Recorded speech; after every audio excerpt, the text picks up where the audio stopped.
farming ilmu dan juga farming THK ya tentunya.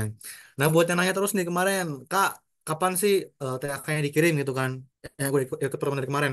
Jawabannya, insya Allah mulai besok ya. Udah dapat tanda tangan dari pembina, mulai besok kita akan proses.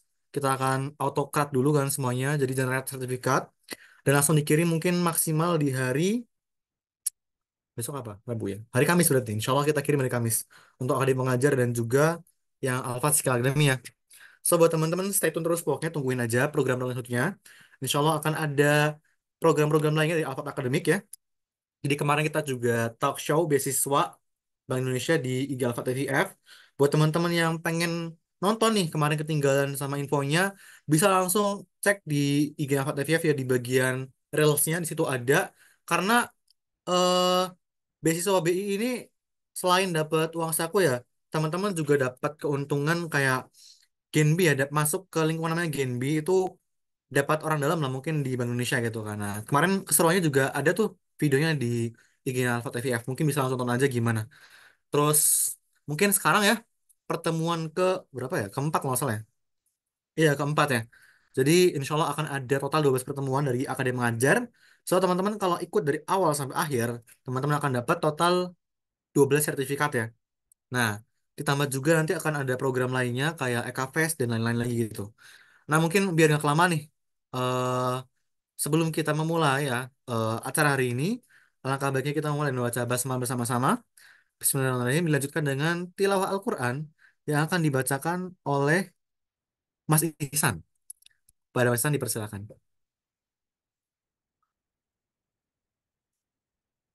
Assalamualaikum warahmatullahi wabarakatuh. Waalaikumsalam warahmatullahi A'udzu billahi minasyaitonir rajim. Bismillahirrahmanirrahim. Lillahi ma fis samawati wa ma fil ard wa in tubdu ma fi anfusikum aw tukhfuhu yuhasibukum bihillah wa yaghfiru liman yasha wa yu'adzibu man yasha. Wallahu ala kulli syai'in qadir. Aman rasulu bima unzila ilaihi min rabbihi wal mu'minun. Kullun amana billahi wa malaikatihi wa kutubihi wa rusulihi. La nufarriqu baina ahadim min rusulihi. Wa qalu sami'na wa ata'na ghufranaka rabbana wa ilaikal masir. La yukallifullahu nafsan illa wus'aha. Laha ma kasabat wa 'alaiha ma iktasabat. Rabbana la tu'akhidhna in nasina aw akhtana. Rabbana wa la tahmil 'alaina isran kama hamaltahu 'alal ladzina min qablina. Rabbana wa la tuhammilna ma la taqata lana bih. Wa'fu 'anna waghfir lana warhamna anta maulana fansurna 'alal qaumil kafirin. Shadaqallahul azim. Assalamualaikum warahmatullahi wabarakatuh. Waalaikumsalam warahmatullahi wabarakatuh. Oke, sadaqallahul azim wa sadaqallahul karim. Wa nahnu ala dzalika minasyai'in wa syakirin. Terima kasih kepada Mas Ihsan atas tilawahnya. Semoga dengan memulainya ya, acara malam ini dengan tilawah Al-Quran jadi berkah ya. Amin ya rabbal alamin. Oke, mungkin langsung aja nih kita masuk ya ke acara ya, akademik pengajar. Dan insya Allah malam ini materinya adalah bedah buku nih. Jadi bedah buku itu spesial lah teman-teman ya, karena dengan teman-teman mungkin malas baca buku gitu kan. Baca buku tuh satu mungkin 300 halaman bisa 3 hari atau seminggu tergantung teman-teman dan bacanya kan. Nah dengan teman-teman itu ikut bedah buku ya, bisa dibahas dalam waktu 1 jam doang gitu kan. Nah ini jadi spesialnya bedah buku itu teman-teman bisa tahu isi buku ya, bahkan mungkin insight-insight yang bagus itu kan dalam waktu sejam doang ikut acara bedah buku ya, dibanding teman-teman harus eh, baca buku selama seminggu gitu kan. Nah tapi tetap aja kalau pengen dapat feel-nya, teman-teman tetap baca bukunya. Jadi so dengan ikut malam hari ini gitu kan, teman-teman mungkin dapat insight baru gitu kan dari buku yang dibahas. Tapi harapannya teman-teman juga tetap baca buku yang dibahas ya, karena pasti ilmunya lebih lebih banyak di situ. Oke, langsung aja kita panggil nih pemateri kita malam hari ini yaitu Mas Cahyo Sulisolo. Oke. Halo Mas Cahyo, sehat? Ya, Mas. Sehat, Oke. Mas. Sehat. Alhamdulillah. Malam ini kita mau bedah buku apa nih Mas Cahyo nih? Judulnya Man Search for Meaning. Ini buku dari penulis Oh, dari Open Lab ya? yang bahas. Kan dia itu punya apa ya, pengalaman yang menurut saya luar biasa lah. Terus dia bagikan Hmm. dalam buku ini gitu. Oke, mantap-mantap ya. Tentunya teman-teman di sini udah nggak sabar nih buat nyimak materinya. Mungkin langsung aja nih kepada Mas Cahyo, dipersilakan. Oke. Oke, Mas.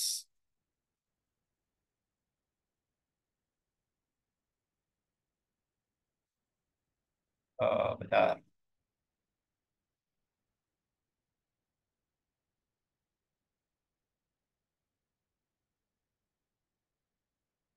Udah kelihatan ya, Mas? Oke, aman-aman. Udah kelihatan. Oke, jadi di sini buku yang akan dibahas yaitu namanya Man Search for Meaning. Dari penulisnya itu Viktor E. Frankl. I-nya itu Emil di sini. Pertama kita mungkin pendahuluan dulu ya tentang bukunya. Jadi pertama kenapa saya pilih buku ini buat di-sharing ke teman-teman semua? Itu pertama karena apa ya, dari penulis sendiri itu pengalamannya itu luar biasa gitu. Dia beliau salah seorang penyintas atau seorang yang bertahan hidup dari atau seorang selamat dari salah satu genosida yang paling besar gitu. Itu yang dilakukan oleh tentara Nazi waktu Perang Dunia Kedua. Nah, yang kedua juga menurut saya ini relevan dengan kondisi manusia karena di sini inti dari bukunya sebenarnya apa ya, mencari makna hidup, tapi makna itu sebenarnya nggak ternyata nggak cuman ditemuin dalam suatu pencapaian atau kebahagiaan doang, tapi ternyata dalam penderitaan pun seperti yang dialami oleh penulis, dia tuh bisa menemukan makna hidup gitu. Nah, terus yang ketiga adalah praktis. Jadi yang disampaikan penulis dalam bukunya itu praktis dalam artian bisa dipraktikkan gitu oleh kita yang hidup sehari-hari dalam keadaan normal. Terus yang keempat, yang terakhir adalah sudut pandang yang unik dari Viktor E. Frankl sendiri karena eh, dia itu kan seorang psikiater, salah seorang psikiater. Jadi nanti juga saya bahasnya kalau di buku ini juga dia bilangnya eh, apa, membagikan pengalaman itu dari ada sudut-sudut pandang psikologisnya gitu. Ada sudut-sudut mental yang dibahas dalam buku ini. Terus untuk detail bukunya di sini eh, untuk bukunya sih ini saya beli di, kelihatan nggak ya? Ini saya beli di Gramedia waktu itu harganya 69.000 untuk Pulau Jawa ya. Mungkin kalau pulau yang lain agak lebih mahal, mungkin beda 10.000 atau berapa, saya kurang tahu. Terus ini yang penerbitnya adalah, bentar, yang diterbitkan oleh Naura Books. Terus ini edisi yang eh, s- tahun 1992 karena ada juga edisi yang 1962. Terus ini juga buku yang menurut saya lumayan populer ya karena 16 juta eksemplar, juga udah diterbitkan dalam 49 bahasa, juga diterbitkan dalam 190 edisi. Nah, mungkin nanti kita akan bahas dari yang dicenang-cenang ini karena menurut saya ini udah cukup, udah merangkum isi dari bukunya. Juga kalau kita bahas yang disilang-silang ini takutnya nanti kebanyakan. Jadi yang dicenang-cenang aja. Nah, ini adalah penulisnya, Viktor E. Frankl.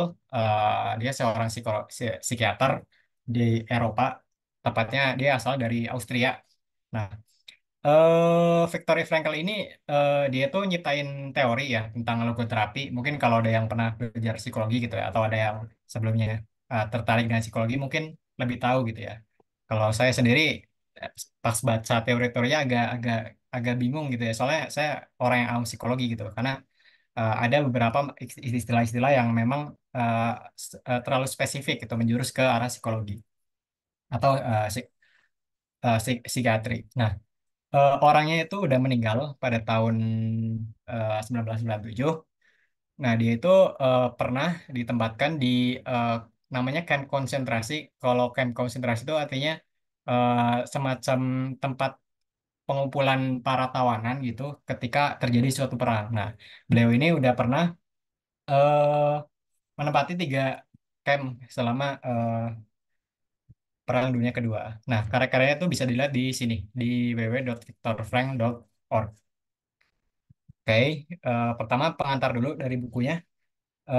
Ini pengantar dari Harold S. Kastner atau Harold Samuel Kastner. Di sini kata Harold itu walaupun buku ini itu membahas banyak tentang penderitaan gitu ya, tapi menurut dia Frankl itu menuliskan bukunya itu bukan fokus ke penderitaannya, tapi gimana cara dia menceritakan kekuatannya untuk bertahan dari penderitaan itu gitu. Terus yang kedua yang disoroti Harold di sini adalah bahwa para tawanan Nazi yang tewas biasanya itu lebih karena kehilangan harapan hidup daripada misalnya kelaparan atau mungkin akibat fisik yang lainnya, misal kurang tidur atau kekurangan obat-obatan. Nah, terus di sini em, ada pengantar dari Viktor Emil Frankl sendiri di sini dari edisi yang 1992, yaitu pertama Viktor E. Frankl ini eh, apa ya, menyampaikan bahwa buku ini tuh bukan buku sejarah yang berisi fakta atau peristiwa, tapi sekadar catatan pribadi atau eh, pengalaman pribadi yang sifatnya itu subjektif gitu, nggak objektif, nggak isinya fakta dan peristiwa, tapi isinya sudut pandang atau opini. Nah, terus secara garis besar buku ini juga terdiri dari dua bagian. Bagian pertama itu ceritanya ketika dia berada di kamp konsentrasi. Lalu yang kedua itu dari pengalaman hidupnya tersebut selama di kamp konsentrasi, dia itu menerbitkan sebuah teori namanya logoterapi yang sebenarnya fokus dari logoterapi itu nantinya membantu pasien-pasien yang kehilangan makna hidup agar dia itu mendapatkan makna hidupnya kembali. Nah, ini yang ketiga adalah em, fakta menarik aja ya, trivia. Jadi buku ini tuh ditulis selama 9 hari berturut-turut dan awalnya itu Viktor Frankl ini pengennya tuh diterbitkan secara anonim gitu karena yang dia pengen tuh sebenarnya sekedar membagikan pengalaman aja gitu. Dia nggak pengen populer atau terkenal atas buku-bukunya. Cuman akhirnya ketika mau diterbitkan pertama kali dalam bahasa Jerman itu Viktor Frankl atas saran dari sahabatnya juga beliau akhirnya menerbitkan buku ini mencantumkan namanya juga. Oke, sekarang kita masuk ke bagian pertama dari bukunya, yaitu pengalaman di kamp konsentrasi. Mungkin di sini saya mungkin agak mendongeng ya. Bukan mendongeng, karena ini cerita asli sih. Agak bercerita gitu tentang pengalaman Viktor Frankl di kamp konsentrasi. Dan, tapi nanti di akhir-akhir ada analisis-analisis dia mengenai eh, dari sudut pandang mental para tawanan yang ada di kamp konsentrasi ini. Nah, sebelum masuk kita perlu eh, pahami dulu beberapa istilah yang mungkin asing atau nggak umum gitu ya ketika kalau bagi orang awam seperti kita untuk memahaminya. Yang pertama adalah kamp konsentrasi, yaitu ya tadi tempat pengumpulan para tahanan pada saat perang. Terus yang kedua ada namanya kapo. Kapo itu semacam tawanan yang dia itu apa ya, bisa dibilang berkhianat karena dia itu demi dirinya sendiri dia menjadi apa, tangan kanannya Nazi. Jadi mereka menyiksa teman-temannya sendiri demi memperoleh sejumlah keistimewaan. Terus ada kamar gas, di sini adalah semacam ruangan tertutup yang dipakai buat ngebunuh manusia atau tawanan yang kadang dalam situasi tertentu udah dianggap nggak layak untuk bekerja atau mungkin sakit-sakitan, itu langsung dibunuh di kamar gas. Ada juga krematorium ya. Krematorium di sini adalah semacam kan kalau orang udah mati kan perlu disingkirkan jasadnya. Nah, itu di sini di krematorium dibakar jasadnya, jenazahnya. Nah, terus terus ada yang paling penting di sini adalah makna hidup. Nah, pengertian makna hidup sendiri di sini adalah sesuatu yang penting atau berarti atau yang bernilai, yang memberikan tujuan atau nilai atau sasaran dalam hidup seseorang untuk dalam atau alasan ya untuk dalam manusia menjalani hidupnya gitu. Oke, sekarang kita lanjut ke gambaran keadaan di kamp konsentrasi yang pertama. Yang pertama itu em, sebagian besar peristiwa yang digambarkan di buku ini itu bukan yang terjadi di camp-camp pusat ya atau camp-camp yang terkenal gitu, tapi di camp-camp yang kecil yang di mana di camp-camp kecil ini pemusnahan yang beneran tuh terjadi. Nah, terus biasanya camp-camp itu kan ada banyak ya. Nah, biasanya sejumlah tawanan itu akan secara rutin dipindahkan dari satu camp ke camp lain. Nah, itu seleksinya agak kurang manusiawi ya, karena tawanan harus saling berkelahi gitu. Terus nanti yang jadi korban nanti dikirim. Nah, kenapa eh, dikirim gitu? Maksudnya kenapa para tawanan itu berkelahi gitu? Kenapa mereka nggak mau dikirim? Karena biasanya kalau dipindah camp itu biasanya nanti takutnya dapat apa ya, semacam penjaga yang lebih kejam gitu, makanya mereka kadang nggak mau dikirim ke camp lain. Terus di sini tawanan itu nggak punya identitas kayak nama, karena dokumen dokumen apa identitas itu bahkan sampai harta-hartanya itu disita. Nah, jadi tawanan itu sebagai gantinya tuh cuma diidentifikasi sama sebuah nomor. Nah, nomor ini biasanya ditempel di celana gitu ya, dijahit di celana atau mungkin ditato di kulit atau mungkin dijahit di mantel atau jaketnya. Nah, selama masa tawanannya ini kan kita tahu bahwa Frankel itu dia seorang psikiatri kan. Dalam artian dia itu seorang dokter kan. Tapi sebagian besar hidupnya di camp itu dia nggak dipekerjakan sebagai dokter gitu. Ya dia sebagai budak biasa dia misal kadang dia bikin jalan untuk kereta api atau bisa kadang apa eh, masang pipa di bawah jalan gitu ya. Kecuali di terakhir-terakhir selama masa tawanannya dia diminta untuk jadi dokter. Oke, nah nomor ini trivia juga, pengetahuan yang nggak terlalu penting, cuman mungkin masih menarik untuk diketahui bahwa nomor tawanannya Viktor F. Frankl ini adalah 119.104.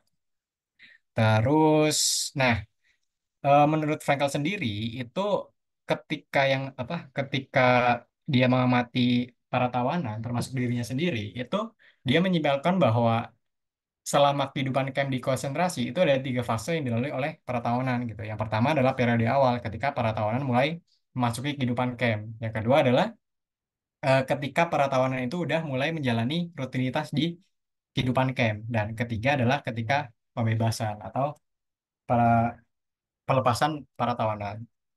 Oke, jadi untuk bagian pertama ini saya bagi berdasarkan tiga fase ini. Jadi eh, gambaran besarnya itu.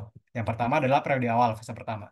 Nah, menurut menurut Frankel, jadi ketika seseorang itu dia dari keadaan yang normal, dia dipindahkan ke keadaan yang abnormal, itu dia akan mengalami sebuah shock atau tergoncang jiwanya. Nah, bahkan shock itu dalam beberapa kasus bisa terjadi ketika bahkan belum masuk ke camp itu gitu. Contohnya ketika rombongannya Frankel itu mereka eh, ketika tahu ya mereka mau dibawa sampai kereta gitu, mereka tahu bahwa ternyata mereka mau dibawa ke camp namanya Auschwitz. Nah, di situ mereka udah shock duluan. Kenapa? Karena di Auschwitz itu terkenal akan kamar gasnya. Jadi ada beberapa camp yang dia punya kamar gas, tapi ada juga yang enggak gitu. Jadi eh, Auschwitz itu termasuk camp yang mengerikan karena punya kamar gas, terus punya krematorium juga, terus di situ juga terkenal akan pembantaian massalnya. Nah, selain shock juga, menurut Frankel, tawanan yang baru tiba dari sudut pandang psikologis gitu ya, dia itu akan mengalami siksaan emosional. Nah, siksaan ini biasanya bentuknya tuh rasa rindu akan rumahnya gitu ya. Terus dari rasa rindu itu eh, nantinya bakal muncul rasa benci. Kenapa saya harus ke sini? Kenapa saya harus begini gitu.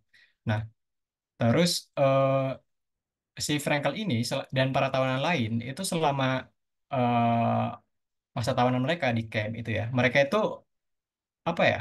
Karena sebelumnya dari kehidupan normal ke kehidupan yang abnormal gitu ya, yang selalu disiksa, selalu diteriaki, bahkan tidur pun nggak nyenyak, terus bahkan seluruh rambutnya tuh dicukur gitu, nggak cuman rambut kepala doang ya, tapi semua rambut gitu.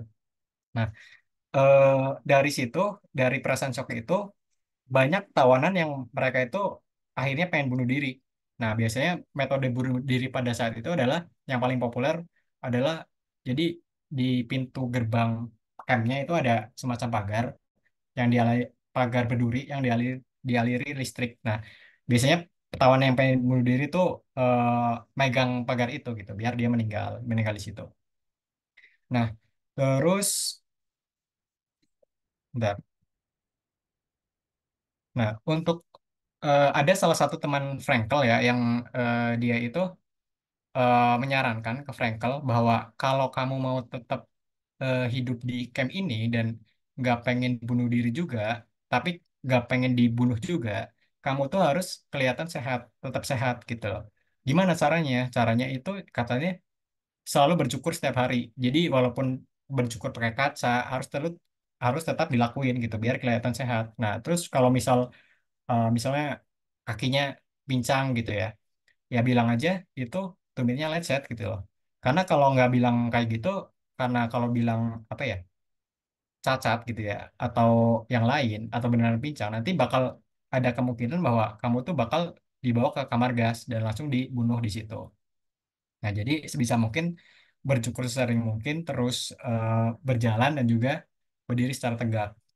Nah, ini yang tadi dibahas bahwa menurut Frankel bahwa reaksi abnormal terhadap situasi abnormal itu eh, normal ya. Maksudnya kan kalau orang dari kehidupan normal menuju ke kehidupan yang abnormal, itu kan pasti akan menimbulkan eh, reaksi yang abnormal juga. Nah, reaksi yang abnormal terhadap situasi yang abnormal itu tergolong tingkah laku yang normal. Misalnya, contoh, kalau misal ada orang yang normal, dia masukin ke rumah sakit jiwa, misal. Nah, kalau orang itu dia berlaku abnormal, seperti orang yang gangguan jiwa lainnya, itu perilaku yang normal, karena dia berada dalam situasi yang abnormal. Nah, kata Frankel kayak gitu. Kalau tinjau dari sudut pandang yang objektif. Nah, terus di sini adalah fase kedua. Nah, jadi kan fase pertama itu fase terguncangnya jiwa ya. Jadi dari eh, mulainya shock, terus di fase pertama itu biasanya masih ada empati. Nah, fase kedua ini karena para tawanan itu terlalu sering disiksa, ditendang, dipukul, dihina gitu ya. Lama kebiasaan, lama kelamaan em, emosi mereka tuh mati gitu. Mereka mengalami kematian emosi. Nah, kematian emosi ini akhirnya menimbulkan sifat apatis yang relatif. Kenapa relatif? Karena setiap orang kan tingkat apatisnya beda-beda. Nah, makanya di sini disebut sebagai apatis yang relatif. Em, nah, apati itu di sini diartikan sebagai menumpulnya berbagai emosi yang membuat seseorang tidak memedulikan apapun. Nah, ini tanda bahwa seseorang itu udah masuk ke fase kedua menurut Frankl. Nah, bahkan Frankel sendiri gitu ya mengakui bahwa dia pun walaupun dia seorang psikiater dia tuh mengakui bahwa dia pun mengalami fase ini gitu. Terbukti Pak bahwa pada sekitar akhir masa tawanannya gitu ya, si Frankel ini dia ditugaskan untuk apa ya, menjadi dokter di salah satu barak tempat banyak pasien penyakit tifus gitu di situ. Nah, di situ Frankel melihat orang yang baru meninggal, tapi dia itu ada sepatunya atau ada pakaiannya atau mantelnya yang lain itu diambilin gitu sama para tawanan lain gitu. Kan itu nggak menghormati ya kalau kita sebagai orang normal yang lihat. Tapi dia tuh apa, mengamati itu dengan acuh tak acuh gitu. Ya udah biasa aja. Dia udah nggak punya empati gitu.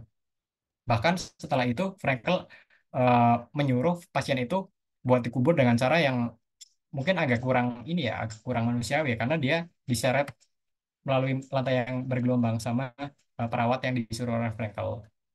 Nah, selain apa ya?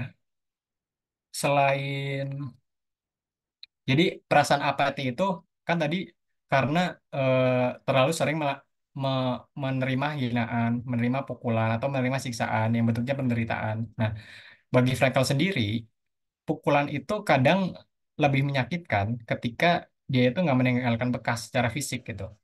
Contohnya, ketika dia misalnya em, ini ya, bikin jalan kereta api.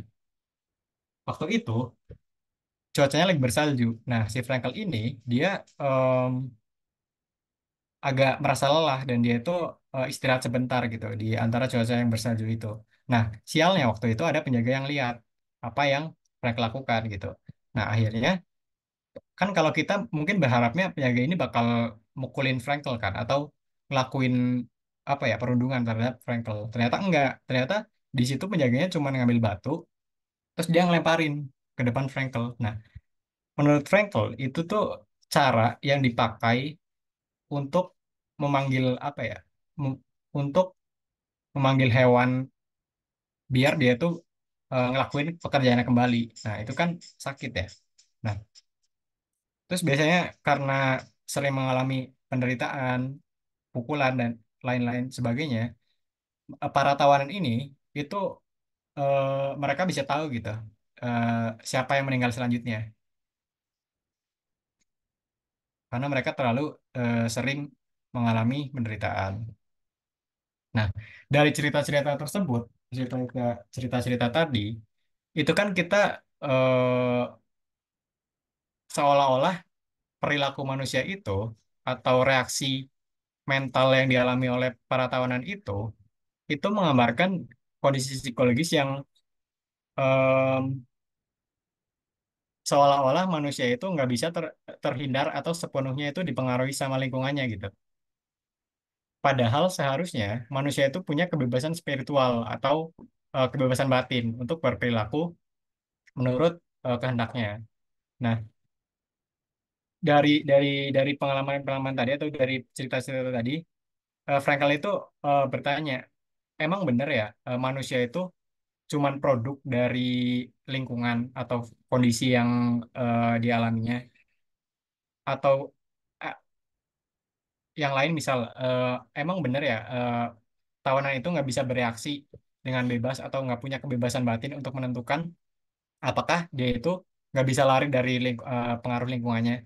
Nah, ternyata menurut Frankel itu tuh nggak benar gitu.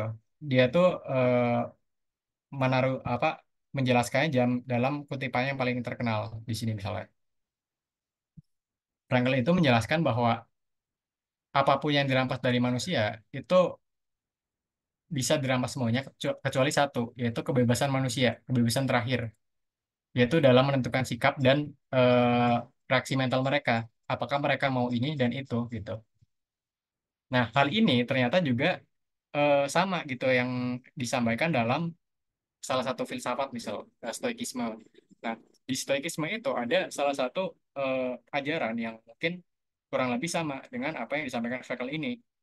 Contohnya yaitu dalam dikotomi pengendalian. Jadi dalam dikotomi pengendalian ini eh, dalam Stoikisme itu menerangkan bahwa sebenarnya kita itu nggak usah peduli dengan hal-hal yang di luar kendali kita gitu. Kita tuh pedulinya dengan hal-hal yang di dalam kendali kita aja gitu.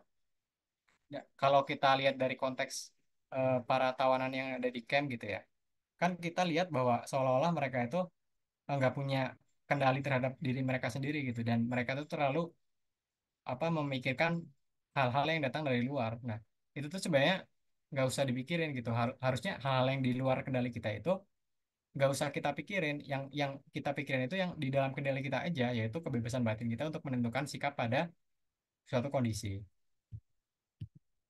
Nah, di sini ada menurut saya doa yang indah ya dari yang juga banyak di ini ya di adopsi dari banyak novel. Di sini ada doa yang menurut saya stoik banget di sini adalah bahwa Tuhan eh, saya anugerahkanlah kepadaku ketentraman untuk menerima hal-hal yang tidak mampu aku ubah atau keberanian untuk mengubah hal-hal yang mampu aku kerjakan dan kebijaksanaan untuk mengetahui perbedaan di antara keduanya. Jadi di sini saya doa ini itu intinya eh, sebisa mungkin kita itu diberikan ketentraman gitu untuk menerima hal-hal yang di luar kendali kita.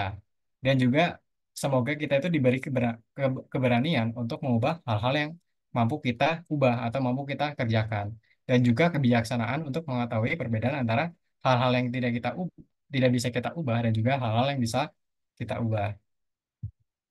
Nah, terus di sini eh, kenapa ada stoikisme gitu ya? Ada kan di sini kita bahas bukan buku filsafat ya, tapi kenapa ada stoikisme di sini? Itu alasannya sederhana karena eh, stoikisme sendiri itu mempunyai beberapa titik temu yang relevan sama apa yang dibahas sama Frankl di bukunya. Nah, terus diketahui juga nanti di bagian kedua bahwa em, logoterapi, teori-teorinya Frankl, itu ternyata akar filosofisnya itu dari ajaran-ajaran Stoik gitu. Nah, jadi berdasarkan tadi yang telah disampaikan bahwa sebenarnya kita itu bisa memaknai sesuatu, nggak harus sesuatu itu dari keadaan yang ideal gitu. Kan biasanya kalau misal kita berprestasi atau kita eh, mengalami kesenangan, itu kan lebih bisa mengambil makna dari situ ya. Tapi kalau penderitaan itu kan jarang ya, mungkin kita pikir jarang. Tapi ternyata sebenarnya kalau menurut Frankel di sini kalau kita bisa mengambil makna dari sebuah penderitaan itu penderitaannya itu bisa eh, memberikan makna yang lebih dalam daripada penderitaan yang biasanya kita dapat dari hal-hal yang sifatnya pencapaian. Nah, bahkan di sini Frankl sendiri mengutip salah satu kutipan dari salah satu novelis Rusia namanya Fyodor Dostoevsky yang dimana bilang bahwa hanya satu hal yang saya takutkan yaitu ketika saya tidak cukup layak untuk penderitaan ini. Maksud dari Dostoevsky di sini adalah bahwa em, maksudnya adalah bahwa ketika kita disodorkan penderitaan, seharusnya kita itu apa ya bisa mengambil makna dari penderitaan tersebut gitu. Jangan jangan sehingga penderitaan tersebut itu layak untuk kita jalani gitu. Jangan tidak layak untuk dijalani.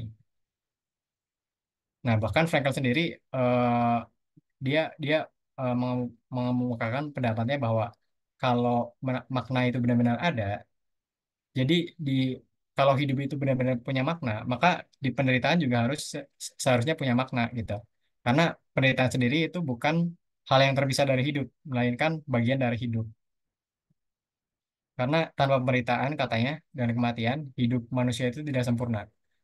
Maksudnya di sini tanpa penderitaan itu, kita itu sebagai manusia tidak dapat apa ya, mendapatkan pemahaman yang penuh tentang makna hidup.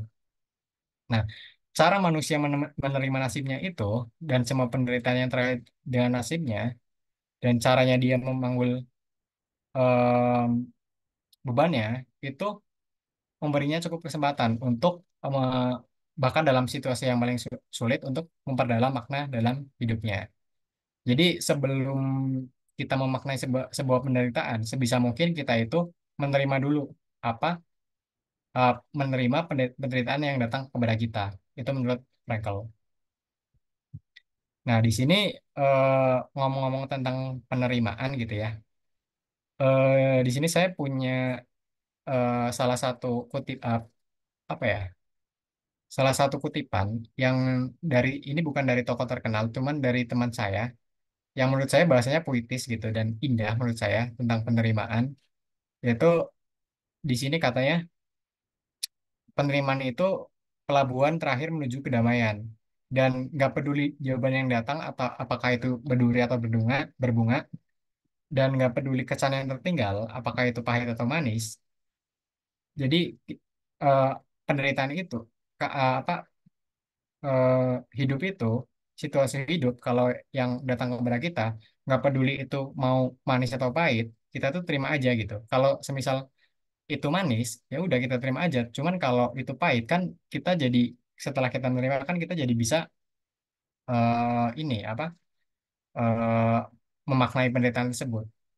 Nah, ini juga sejalan sama yang disampaikan oleh Epictetus misalnya dari salah satu seorang filsuf juga dari aliran Stoikisme.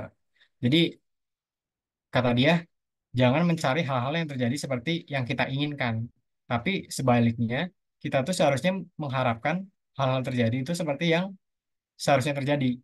Jadi kalau dalam konteks ini kan kita tahu bahwa penderitaan itu kan akan selalu ada ya dalam hidup manusia.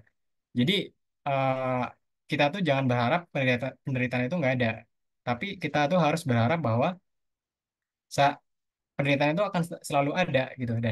Dan cara kita menyikapi penderitaan tersebut ya pertama dengan cara menerimanya. Setelah menerimanya baru kita bisa memaknainya. Nah, terus nah di sini kalau kita lihat tadi kan para tawanan itu seolah-olah mereka itu nggak bisa memaknai penderitaan yang mereka alami gitu. Nah, apa yang membuat mereka nggak bisa memaknai penderitaannya? Menurut Frankl di sendiri di sini ada semacam apa ya, para tawanan itu mengalami semacam eksistensi sementara atau deformasi deformasi waktu. Jadi yang dimaksud eksistensi sementara di sini adalah keadaan yang sementara atau dengan kata lain keadaan atau keberadaan sesuatu yang ada untuk waktu terbatas. Misalnya kalau seseorang yang kerja yang menganggur gitu ya, mereka itu mengalami eksistensi sementara. Jadi keadaan menganggurnya itu bisa dinamakan eksistensi sementara. Nah, ketika mengalami eksistensi sementara ini, biasanya mereka itu mengalami juga namanya deformasi waktu. Deformasi waktu itu artinya kadang waktu yang dalam satuan lebih kecil ya, misalnya dalam hari atau jam, itu rasanya itu lebih lebih lebih apa lebih lama gitu daripada waktu yang satuannya lebih besar, misal dari hari atau minggu. Nah, biasanya para tawanan yang mengalami eh, eksistensi sementara atau juga deformasi waktu ini, mereka eh, nggak bisa melihat melihat masa depan gitu. Nah, karena mereka nggak bisa melihat masa depan, akhirnya mereka melihat masa lalu. Tapi hal yang negatif dari terlalu melihat masa lalu itu kata Frankel di sini adalah bahwa mereka itu nggak bisa melihat kesempatan yang datang dari kondisi tersebut. Misal dari sini, kalau misal dari penderitaan itu kan kalau mereka terlalu melihat ke masa lalu, mereka nggak bisa memaknai penderitaannya gitu, dan sehingga mereka nggak punya makna hidup. Nah, karena menurut Frankel sendiri di sini manusia hanya bisa hidup melihat ke masa depan atau dalam bahasa latinnya adalah subspecie aeternitatis. Nah, di sini juga ada kutipan dari Nietzsche, Friedrich Nietzsche, salah satu filsuf dari Jerman, bahwa mereka yang punya alasan untuk hidup itu hampir selalu bisa menanggung semua bagaimana hampir semua hampir bisa menanggung bagaimana cara dia hidup gitu. Semua semua bagaimana cara hidup dia hidup. Artinya manusia yang punya makna dia itu eh, lebih bisa menanggung penderitaan daripada yang nggak punya makna. Nah, di sini untuk slide yang terakhir dari periode kedua, eh, di sini kata Frankel, kita itu nggak usah berharap sesuatu dari hidup. Sebaliknya kita tuh harus biarkan hidup yang mengharapkan sesuatu dari kita gitu. Jadi hidup itu kan pasti akan selalu menyodorkan penderitaan gitu. Dan dari penderitaan itu biarkan hidup itu mengharapkan sikap kita terhadap penderitaan tersebut. Apakah kita mau memaknai penderitaan tersebut atau enggak. Nah, di sini Frankl juga bilang bahwa makna hidup setiap manusia itu berbeda. Artinya sifatnya itu subjektif, dinamis. Subjektif itu artinya kita itu makna hidup itu setiap manusia itu berbeda, dan dinamis itu artinya walaupun makna hidup untuk setiap manusia itu berbeda, untuk masing-masing manusia berubah dari waktu ke waktu. Nah, makanya sifatnya selain subjektif, makna itu sifatnya juga dinamis dan biasanya nggak bisa dirumuskan secara umum dan nggak ada jawaban secara universalnya. Nah, aduh, sekarang fase ketiga atau periode akhir yang diamati Frankl terhadap reaksi mental para tawanan di sini ya adalah reaksi pertama, yaitu yang muncul adalah eh, mereka itu nggak percaya ketika mereka dibebaskan. Kenapa? Karena menurut Frankl sendiri, ketika kan tadi kalau yang di pertama, ketika orang dia berada dalam kondisi normal, dia dipindahkan ke kondisi yang abnormal, kan dia mengalami shock. Nah, kalau ini kebalikannya, jadi kalau dari kondisi abnormal pindah ke kondisi normal, maka dia akan mengalami apa ya, semacam nggak percaya, ketidakpercayaan. Jadi menganggap ini tuh nggak mungkin, ini nggak nyata, dan mereka menganggap ini semua hanya mimpi. karena memang udah terlalu sering disiksa, jadinya mereka kan harapannya hilang. Jadi mereka ketika dibebaskan, mereka menganggap bahwa ini seperti nggak nyata.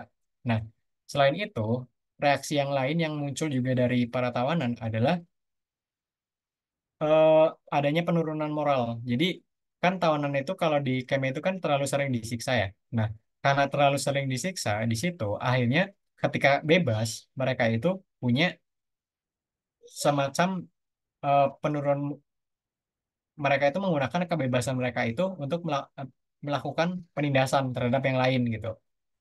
Dan mereka pun merasa mereka punya pembenaran atas tindakan-tindakan mereka. Nah, cuman selain dua hal itu juga ada dua hal penting yang bisa merusak karakter para tawanan setelah dibebaskan, yaitu yang pertama adalah kepahitan, yang kedua adalah kecewaan ketika dia kembali ke kehidupan lamanya. Di sini kepahitan yang dimaksud adalah misal ketika tawanan itu kembali ke kampung halamannya gitu ya, ketika kembali ke em, rumahnya, mereka tuh mendapati orang itu, mereka itu cuman basa-basi gitu, dan mereka nggak memberikan sambutan yang perlu gitu bagi tawanan yang dibebaskan. Jadi kadang para tawanan itu sampai berpikir bahwa emang nggak ada yang lebih baik ya daripada ucapan yang kamu ucapin gitu. Kan saya udah menderita selama ini, kenapa kamu ngucapinnya itu doang gitu. Itu yang pertama, yang pahitan itu yang dimaksud itu. Terus yang kedua adalah kekecewaan. Kecewaan yang dimaksud di sini adalah em, semacam kan kalau di kamp konsentrasi itu mereka merasa bahwa mereka itu udah mengalami penderitaan yang paling tinggi, yang paling menderita gitu. Ternyata setelah balik ke kehidupan normal, ternyata mereka mendapati bahwa oh ternyata setelah saya balik ke kehidupan normal lagi, ternyata penderitaan itu masih ada gitu. Jadi mereka tuh semacam se- kecewa atas eh, realitas tersebut. Nah, di sini untuk bagian satu itu kurang lebih kayak gitu. Jadi isinya mengenai Frankel yang menceritakan pengalaman-pengalamannya di kamp konsentrasi dari sudut pandang psikologisnya. Eh, Terus di sini juga ada bagian yang kedua. Di bagian kedua ini sebenarnya saya sendiri nggak terlalu banyak eh, masukin poin-poin penting di bagian kedua ini, karena menurut saya di sini poin-poin yang disampaikan di sini terlalu menjurus atau terlalu spesifik ke arah eh, psikologi gitu. Mungkin kalau mahasiswa yang di jurusan psikologi atau mungkin mahasiswa kedokteran yang ngambil bidang spesialis di psikiatri, mungkin kalau baca ini mungkin lebih lebih paham ya di bagian yang kedua ini. Tapi kalau buat orang awam kayak saya mungkin agak sedikit bingung kalau baca bagian kedua ini, karena memang eh, pertama terlalu menjurus, dan kedua mungkin ada istilah-istilah yang terlalu spesifik gitu. Nah, di sini pertama adalah mengenai logoterapinya itu sendiri. Di sini pertama, logoterapi itu dia semacam teori yang disimpulkan oleh Frankl sendiri berdasarkan pengalaman hidupnya. Dan logoterapi di sini itu fokus utamanya itu adalah membantu pasien untuk eh, mencari makna hidup yang hilang. Nah, logoterapi itu di sini berasal dari kata logos. Logos itu berasal dari bahasa Yunani yang artinya makna. Logos sendiri itu ada hubungannya juga sama stoikisme. Jadi memang seperti yang dibilang tadi, akar filosofis dari logoterapi itu akarnya menjurusnya ke stoikisme gitu. Makanya saya di sini masukin beberapa ajaran stoikisme atau yang mempunyai titik temu atau titik singgung dengan apa yang dibahas oleh Frankl di buku ini. Nah, menurut Frankl, yang dia katakan juga dalam teorinya logoterapi, dia itu percaya bahwa kita itu sebagai manusia, itu fokus utamanya itu menemukan makna hidup. Atau dengan kata lain, motivasi kita sebagai manusia itu menemukan makna hidup gitu, will to meaning. Beda misalnya kalau sama yang disampaikan oleh salah satu psikolog psikiater lain, misal Sigmund Freud misal. Sigmund Freud itu berpendapat bahwa tujuan utama dari hidup itu adalah untuk menemukan em, kepuasan atau kenikmatan. Jadi will to pleasure. Atau misalnya dari Frank Adler, Alfred Adler, dia tuh bilang bahwa tujuan utama dari eh, hidup itu adalah untuk will to power gitu, untuk menemukan kekuasaan. Nah, menurut Frankl nggak kayak gitu. Jadi menurut Frankl itu hidup itu utamanya adalah will to meaning atau mencari makna hidup. Oke. Di sini beberapa poin-poin yang disampaikan dari logoterapi. Yang pertama itu keinginan untuk mencari makna. Nah, menurut Frankl sendiri, makna itu yang udah disebutkan sebelumnya merupakan motivasi utama dalam hidup seorang manusia. Yang motivasi ini bentuknya tuh unik dan khusus gitu. Dan hanya bisa dipenuhi sama orang yang bersangkutan. Karena kan makna itu subjektif ya sifatnya. Dan kalau orang yang pengen nyari makna hidup dan dia menemukannya sendiri, artinya pengetahuannya itu timbul dari dalam, makna itu akan lebih memuaskan bagi orang yang mencari makna hidup tersebut. Karena ya dia itu menemukannya dari dirinya sendiri gitu, bukan dari faktor eksternal atau dari faktor luar. Nah, Frankel ini berpendapat bahwa saking apa ya, saking kan tadi berpendapat bahwa motivasi utama manusia itu, dorongan utama manusia dalam hidup itu adalah mencari makna kan.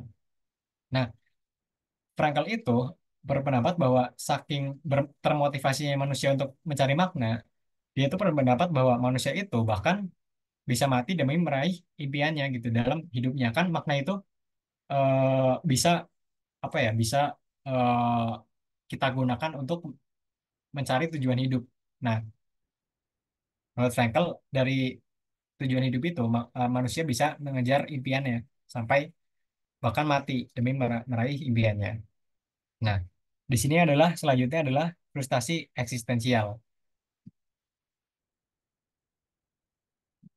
Oke, em, jadi katanya di sini ketik keinginan ketika kita mencari makna hidup itu kita bisa mengalami yang namanya frustasi eksistensial gitu.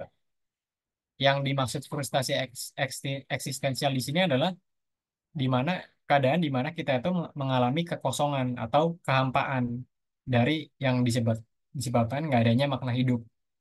Nah, dalam logoterapi ini eh, eksistensial sendiri itu bisa digunakan dalam tiga konteks. Pertama, eksistensi yang berarti keberadaan manusia itu sendiri. Yang kedua adalah makna dari eksistensi itu sendiri. Dan ketiga adalah perjuangan untuk menemukan makna yang konkret dari eksistensi pribadi. Nah, kalau ada orang yang nggak bisa memenuhi atau nggak bisa eh, mencari makna dalam tiga hal ini, dia itu kata Frankel bakal mengalami frustrasi eksistensial atau kekosongan dalam hidupnya.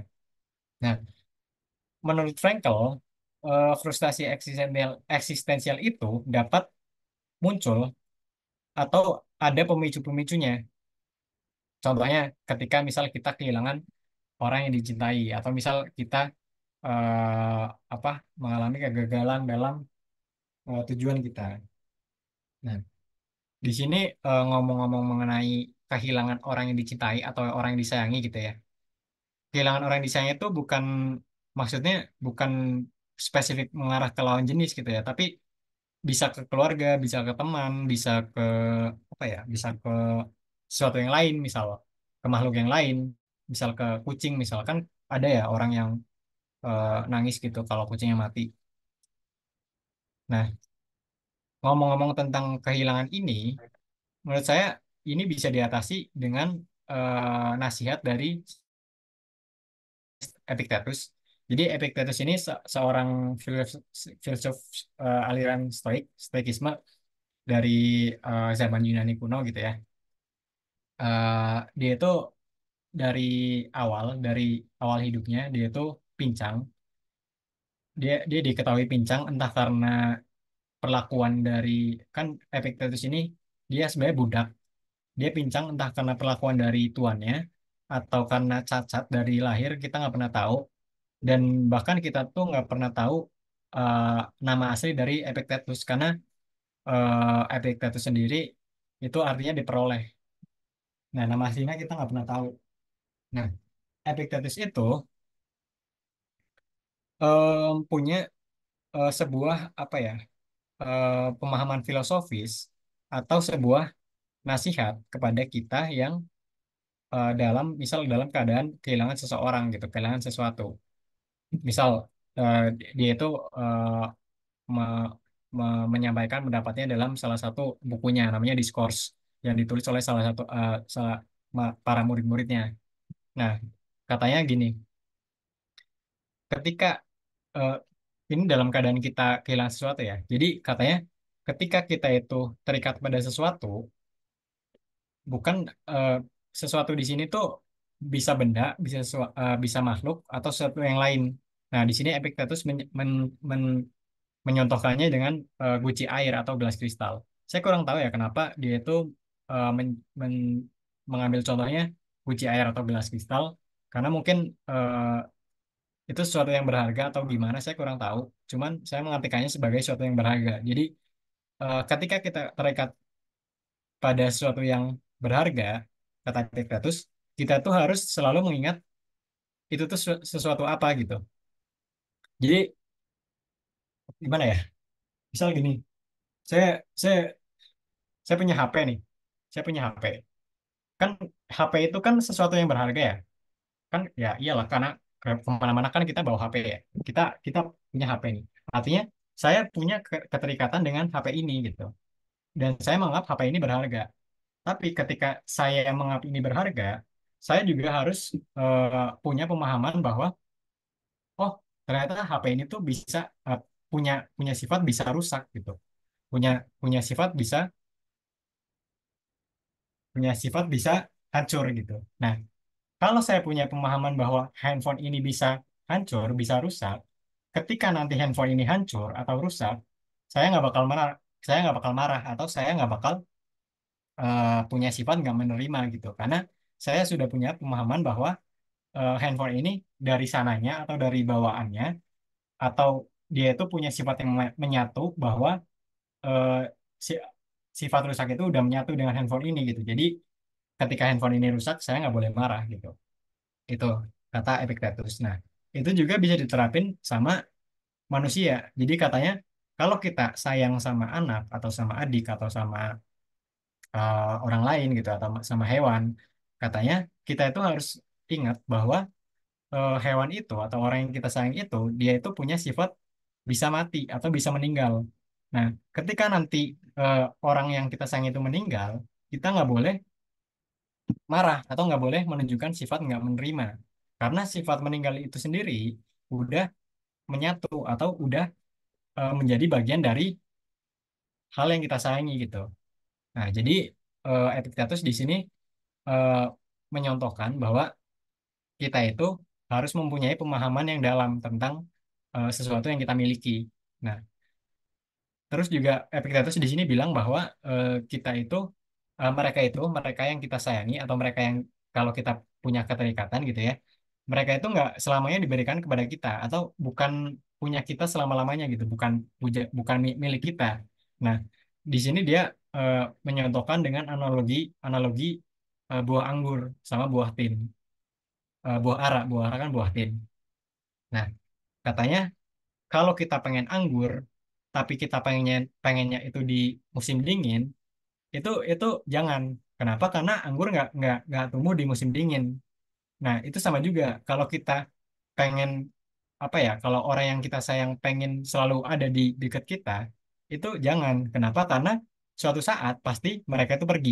Nah, ini tuh nggak berlaku buat ini ya, nggak berlaku buat ini doang orang yang ditinggal meninggal, tapi juga bisa orang yang ditinggal pergi gitu, nggak cuma meninggal.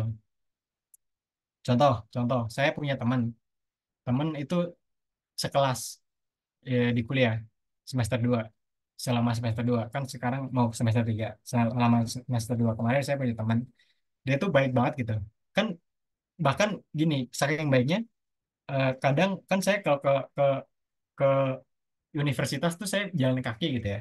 Dia tuh setiap saya pulang, dia tuh ngajakin saya gitu. Dia ngajakin saya buat pulang bareng. Saya tuh nggak minta ya, saya nggak minta. Cuman dia tuh ngajakin saya pulang bareng. Kan kalau kita amati kan orang-orang kayak gitu kan jarang ya. Maksudnya ya kita tuh jarang ketemu orang gitu gitu. Bahkan kadang dia tuh nawarin saya sesuatu gitu. Nah, kan dia tuh kadang kalau sebelum kelas suka jajan gitu. Dia kadang nawarin saya eh, wafer atau kadang paling sering permen sih. Dia nawarin saya permen gitu.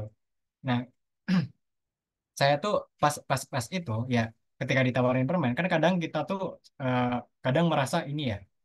Kita tuh kalau ditawarin sesuatu tuh kita merasa direndahkan gitu kan. Nah, itu sebenarnya kan sebenarnya enggak. Kan sebenarnya kalau orang menawarkan sesuatu kan dia tuh udah mengikhlaskan apa yang dia tawarkan gitu. Jadi kita tuh ya kalau ditawarin sesuatu ya kita terima aja. Kan dengan cara kita menerima sesuatu yang dikasih orang itu kan kita nggak mengurangi rasa hormat kita terhadap orang tersebut gitu. Jadi orang tersebut itu merasa dihormati dan juga kita pun nggak merasa direndahkan.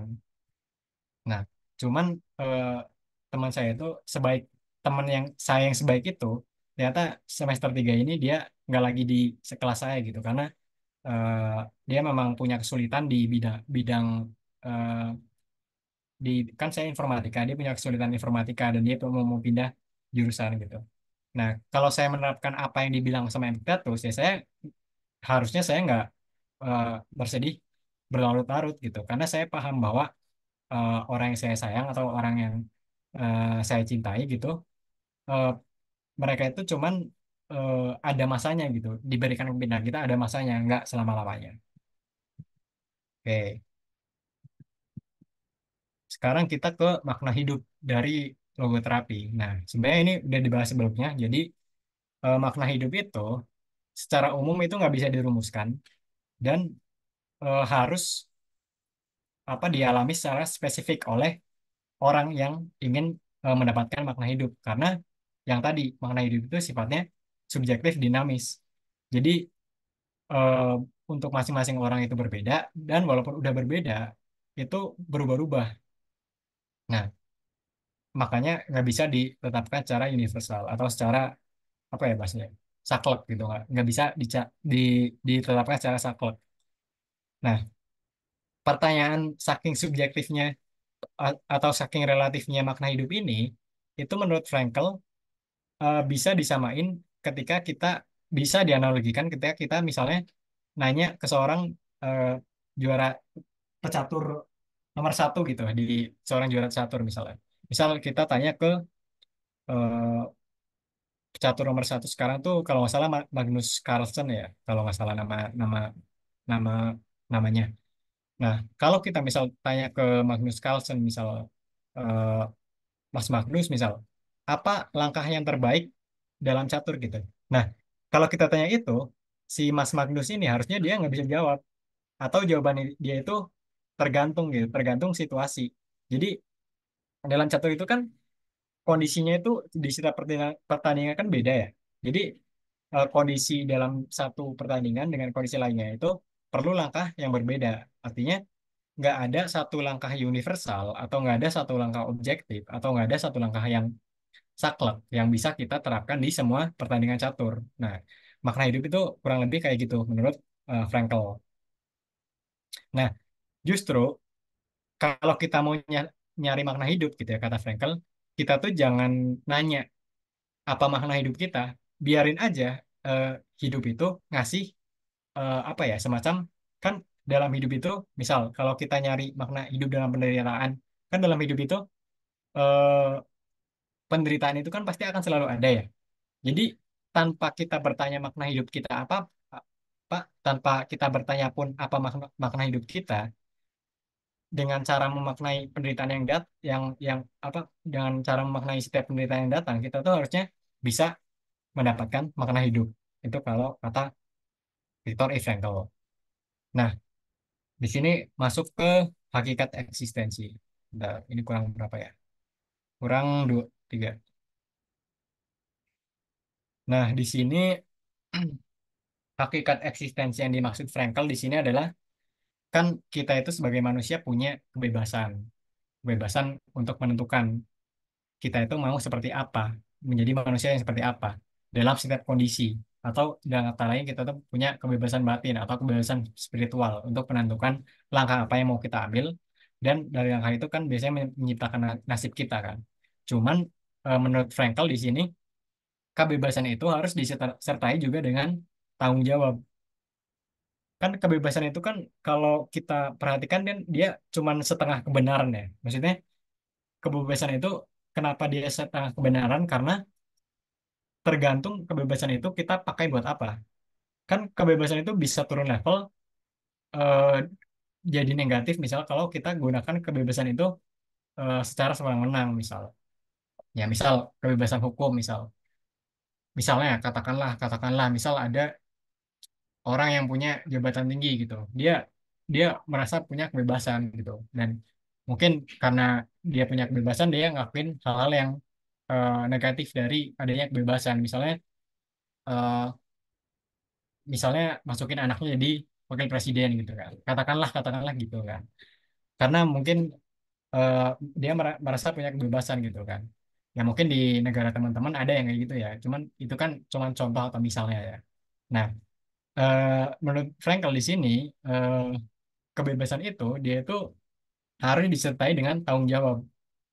Nah, tanggung jawab di sini dikategorikan jadi tiga, yaitu untuk apa, atau kepada siapa.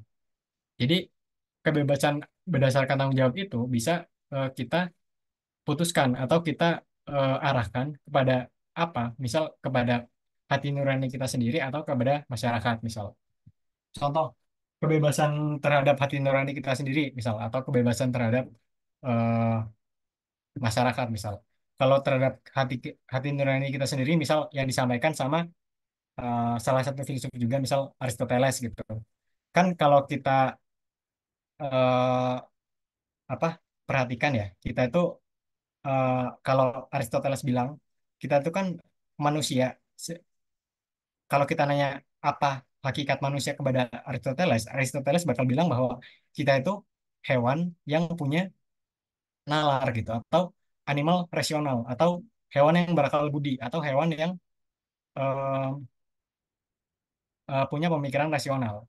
Nah, dengan pemikiran rasional kan kita punya kebebasan untuk berperilaku gitu. Apakah kita mau berperilaku sebagai apa secara kodrat kita kan hewan yang punya perilaku rasional ya.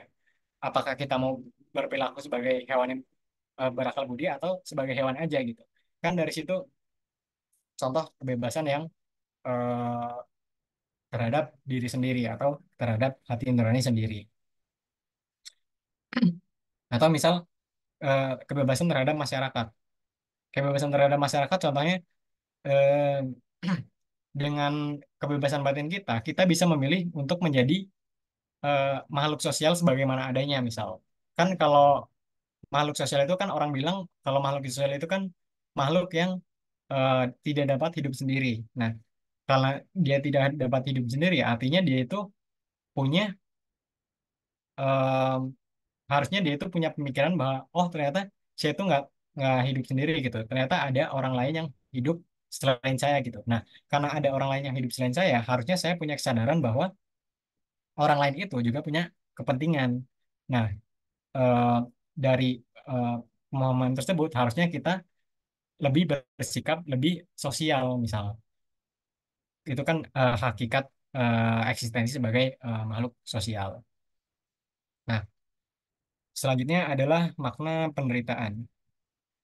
Tinggal dua lagi ya. Jadi ini juga sebenarnya udah dibahas. Jadi dalam penderitaan itu kita bisa menemukan makna. Dan biasanya kalau kita menemukan makna dalam penderitaan, kita itu udah nggak merasa itu tuh sebagai penderitaan gitu. Karena kan eh, penderitaan tersebut. Makanya biasanya ketika kita menemukan makna dalam penderitaan, kita udah nggak menganggap hal itu sebagai penderitaan. Nah, kata Frankl juga di sini katanya manusia itu cenderung siap untuk siap untuk menanggung beban-beban dari penderitaan dengan syarat bahwa penderitaan itu ada maknanya gitu, ada manfaatnya untuk yang mengalami penderitaan. Nah, cuman apa ya, jangan jangan juga salah paham bahwa kita tuh buat buat mendapat makna, kita tuh harus eh, mengalami penderitaan sebanyak-banyaknya. Nggak gitu. Jadi eh, Frankel Frankel itu bilang bahwa dalam penderitaan itu kita bisa nyari makna. Cuman ya kalau kita nggak lagi mengalami penderitaan, ya jangan nyari-nyari penderitaan, karena itu ya mungkin itu tindakan daripada tindakan memperoleh makna, untuk kalau kata Frankel. Nah, di sini yang terakhir adalah isinya, yaitu kritik Frankel sendiri terhadap doktrin pandeterminisme. Jadi eh, doktrin ini itu singkatnya em, apa ya? Jadi pandeterminisme itu, jadi dia menjelaskan bahwa segala sesuatu itu, termasuk manusia, itu nasibnya itu terpengaruh oleh keadaan awal, atau singkatnya dalam konteks para tawanan tadi, bahwa manusia itu nggak punya kapasitas untuk menyikapi kondisi yang dihadapi gitu. Padahal kalau menurut Frankl, kita itu punya kebebasan batin atau punya kebebasan berpendapat gitu untuk em, menentukan apa yang kita lakukan terhadap lingkungan yang mengelilingi kita. Nah, Frankl sendiri di sini kenapa? Nah, kan tadi Frankl sendiri bilang bahwa kita itu memiliki kebebasan batin ya, atau kebebasan spiritual untuk eh, melakukan apa yang kita mau gitu, atau menentukan sikap atau reaksi mental yang kita ingin lakukan. Nah, dari sini Frankl eh, menyimpulkan bahwa doktrin pandeterminisme itu seharusnya dia itu salah, dan dia nggak setuju dengan doktrin pandeterminisme ini. Oke, jadi ini kalimat terakhir, slide terakhir, saya kutip dari eh, Cicero, salah satu filsuf Stoikisme juga.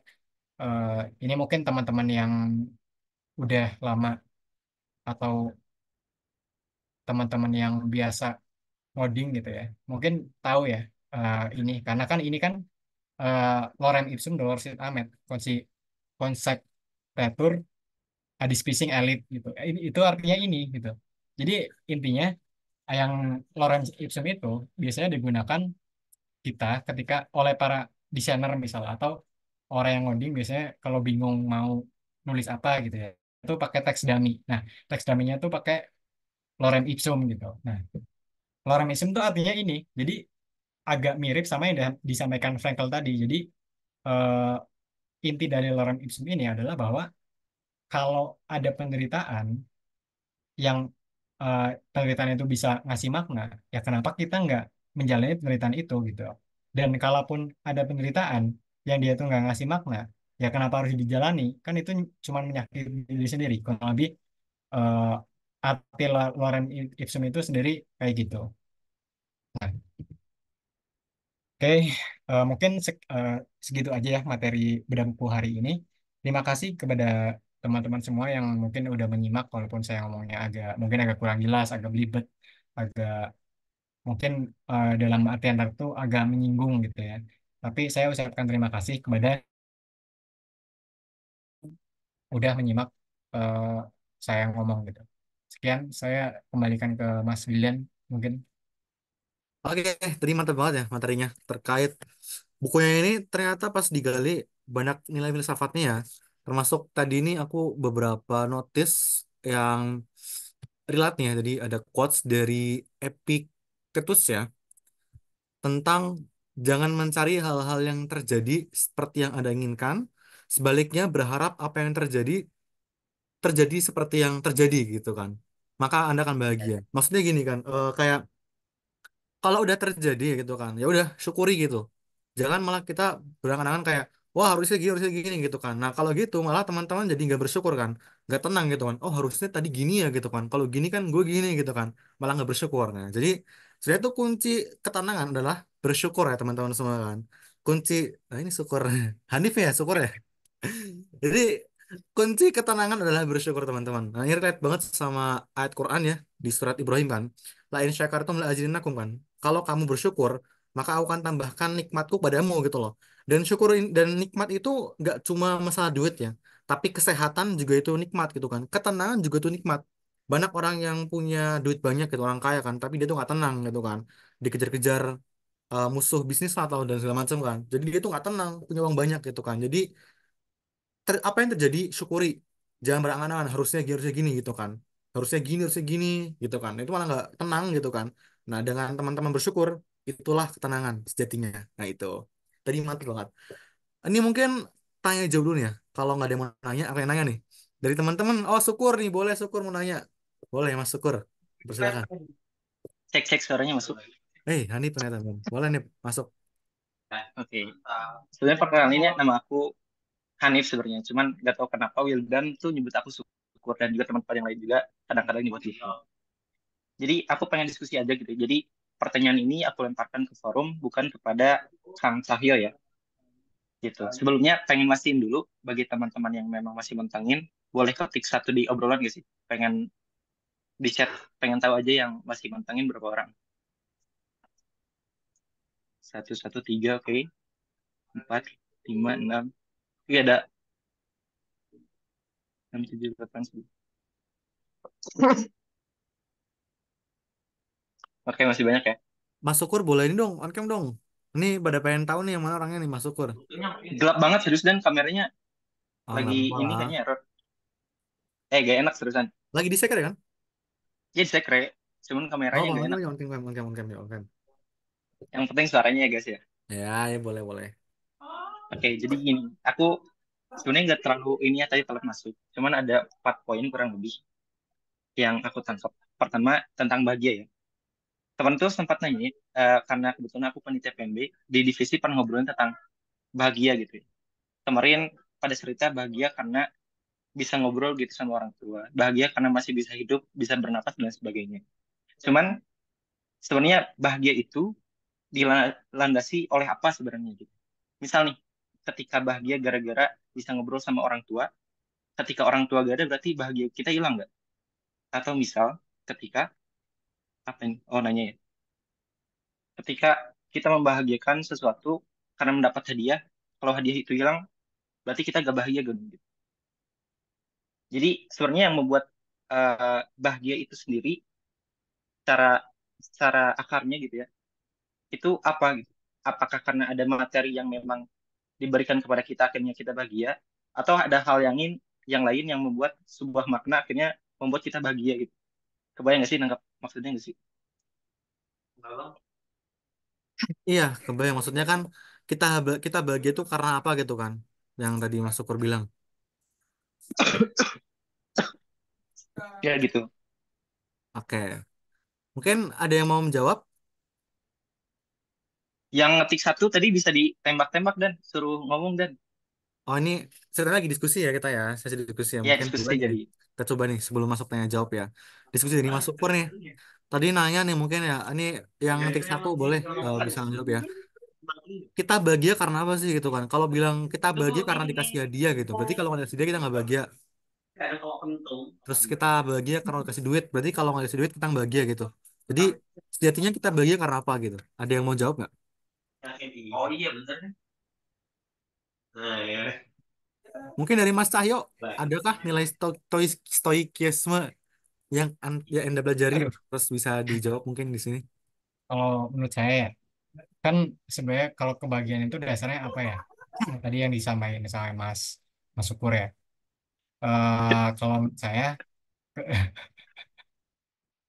kalau saya kan manusia itu kan fitrahnya atau dari sananya itu kan akan bahagia kalau ra- apa ya keinginannya kan tercapai, ya kan? Maksudnya kita tuh akan bahagia kalau keinginan kita tercapai gitu. Nah, artinya kalau kita mau terus bahagia, ya mungkin kalau terus nggak mungkin ya.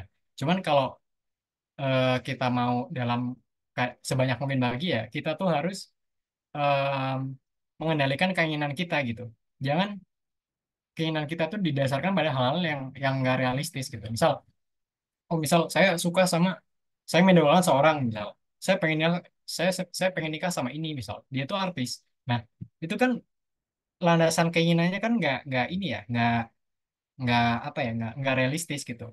Jadi sesuai yang dibilang sama Epictetus tadi, jadi jangan menginginkan sesuatu itu sesuai kehendak kita, tapi sesuai dengan seharusnya sesuatu itu terjadi. Misal kalau dari contoh tadi Mas Mas siapa? Hanif ya, Mas bilang. Ya, Mas Hanif kan misal ada orang yang bahagia sama kalau dia berkumpul sama orang tuanya gitu, atau berkumpul sama keluarganya, atau dia mempunyai teman-teman dekat. Kan kalau kita menuruti keinginan kita yang nggak realistis kan, mungkin kita pikir kita bisa apa ya, em, seterusnya bersama mereka gitu. Tapi kan kalau kita dalami lagi, kalau kita perhatikan lagi, kan itu keinginan yang nggak realistis, kan nggak mungkin. Jadi keinginan yang realistis atau sebagaimana harusnya itu kan mereka nanti suatu saat akan pergi. Jadi menurut saya landasan seseorang untuk bahagia itu dari rasa inginnya, dari keinginannya. Jadi biar kita bisa bahagia itu kita harus em, mengatur atau mengontrol keinginan kita agar selalu realistis gitu. Jadi jangan mengharapkan sesuatu terjadi sesuai keinginan kita, tapi berharaplah sesuatu terjadi seperti seharusnya terjadi. Mungkin kalau dari saya itu, Mas. Kayak nilainya filsafat banget ya dari Mas Cahyo ya. Jadi aku tahu nih dari Hanif ini pasti jawabannya itu mengandung nilai-nilai agama sebenarnya, agama Islam gitu ya. Jadi diambil dari mungkin suatu ayat terus disimpulkan gitu kan. Karena ini Mas Syukur itu ketua Wajia Prisma nih, jadi sudah biasa berdiskusi dengan Mas Syukur ya. Tadi menarik dari yang Cahyo bilang ya. Bahagia itu ada karena kita ingin gitu ya. Nah, ingin itu kalau kita menginginkan sesuatu dan kita pengen terus bahagia gitu kan. Maka jangan maka sarannya adalah kita menginginkan sesuatu tuh jangan atau set standar itu apa ya ngeset standarnya itu jangan terlalu tinggi tuh harus yang realistis itu kan atau kalau kata Epictetus juga kan yang udah terjadi berharaplah apa berharap apa yang terjadi adalah yang terjadi gitu kan jadi jangan udah terjadi kita malah berharap sesuatu gitu kan jadi malah apa ya bahasanya tuh aku kurang bisa membahasakan filsafatnya gitu. Intinya tadi ya, bersyukur atas apa yang telah terjadi gitu kan. Kalau kita berangan-angan harus seperti ini, malah kita nggak bersyukur dan nggak bahagia gitu mungkin. Kalau dari Mas Syukur, gimana? Mungkin Syukur bisa langsung berikan jawabannya Mas Syukur. Halo Mas Hanif, ada Hanif nggak sih? Kalau Ya langsung nih. aku lagi bingung, tapi unik tentang ini apa sih keinginan bahagia itu keinginannya. Sempat Betul. waktu itu uh, bacanya tentang definisi masalah ya. Jadi katanya masalah itu adalah gabungan antara idealita dengan realita dan jadi gabungan antara keinginan, ekspektasi dan juga kenyataan gitu. Jadi ketika kenyataan kita gak sesuai dengan realita, maka itu jadi sumber masalah gitu. Makanya kalau kata orang-orang Buddha katanya ketika kalau kamu gak mau punya masalah, gak mau menderita, ya jangan berharap gitu. Kalau aku memandang itu ya, akhirnya kenapa kita bisa bahagia karena kita memaknai akan kehidupan ini ya memang sesaat gitu. Akhirnya segala sesuatu yang ada di sini ya memang kefanaan gitu. Akhirnya konsep bahagia adalah mengharapkan sesuatu yang abadi gitu. Jadi walaupun kita menderita di sini, walaupun kita menderita di sini gitu ya, satu kita tiba-tiba kakinya kecelakaan, akhirnya diamputasi, karena akhirnya jadi susah susah berjalan ya. Teman aku ada yang kecelakaan kayak gitu. Dia tuh suka banget baca buku, suka banget banget baca-baca filsafat, tapi ketika keadaan gitu katanya berat banget nih katanya. Aku gak bisa katanya menerapkan semua nilai-nilai yang aku baca gitu yang udah dipahami, yang dia tuh jago banget untuk menyampaikan isi-isi buku itu. Tapi pada akhirnya dia tuh hampir nyerah tentang hidup. Tapi akhirnya ketika melihat bahwa ya hidup emang sementara gitu ya. Akhirnya ketika melihat bahwa ini adalah ujian dan ujian ini bisa mengantarkan dia kepada kehidupan yang kekal abadi, kepada kebahagiaan, akhirnya kebersyukurannya itu di situ gitu. Jadi makna penderitaan pun nggak ada gitu, karena takdir buruk tuh katanya nggak ada. Yang ada adalah sebuah hikmah kebijaksanaan yang mungkin belum kita sadari kebenarannya gitu. Itu sih kalau dari aku. Konsep bagi itu diambil dari budaya barat yang mencari apa yang dipingin itu dipingin. Nah Oke, gitu. ini menarik banget sebenarnya ya diskusinya ya. Keren, keren, keren. Dari Cahyo mungkin ada tanggapan tadi atas ini diskusi sedikit nih mungkin nih. Jadi biar menemukan benang merahnya gitu. Apakah ada tanggapan dari Cahyo? Eh, Mungkin saya tanggapannya tadi ya. Jadi eh, sebenarnya kita tuh jadi gini, kan manusia itu akan bahagia kalau eh, harap keinginannya tuh tercapai gitu. Nah, karena manusia itu bahkan bahagia kalau keinginannya tercapai, maka biar kita bahagia, benar-benar bahagia, itu eh, kita harus mengontrol keinginan kita gitu. Dalam artian bahwa kita tuh harus mengontrol keinginan kita berdasarkan realitas. Yang dimaksud realitas di sini maksudnya sebagaimana hal itu jadi dalam kenyataan. Misal kalau kita eh, misal gini, kan kita misal pengen dapat apa ya? Pengen pengen pengen pengen dap eh, jadi gini, kalau kalau realitas ini nanti kita benar-benar bakal dapat kebahagiaan. Jadi misal gini, kita misal kalau dalam ujian pengen dapat nilai A misal, tapi kita nggak pengen belajar, itu kan artinya kita tuh pengen sesuatu tapi nggak sesuai realitas gitu. Kan jadinya nggak bahagia.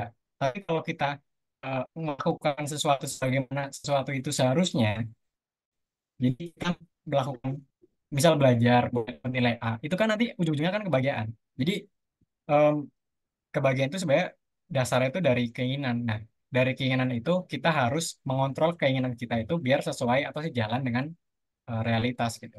Terus ini juga dari kata Epictetus juga gitu. Eh, jadi kata Epictetus juga eh, kebahagiaan sejati itu asalnya itu nggak dari luar, tapi dari dalam. Nggak dari luar maksudnya kan kita kadang menggantungkan em, kebahagiaan itu kebahagiaan kita itu pada faktor-faktor eksternal gitu, pada pada faktor-faktor luar. Misal kita mengandungkan kebahagiaan kita pada orang tertentu misal atau pada benda tertentu, itu kan hal-hal yang di luar diri kita gitu.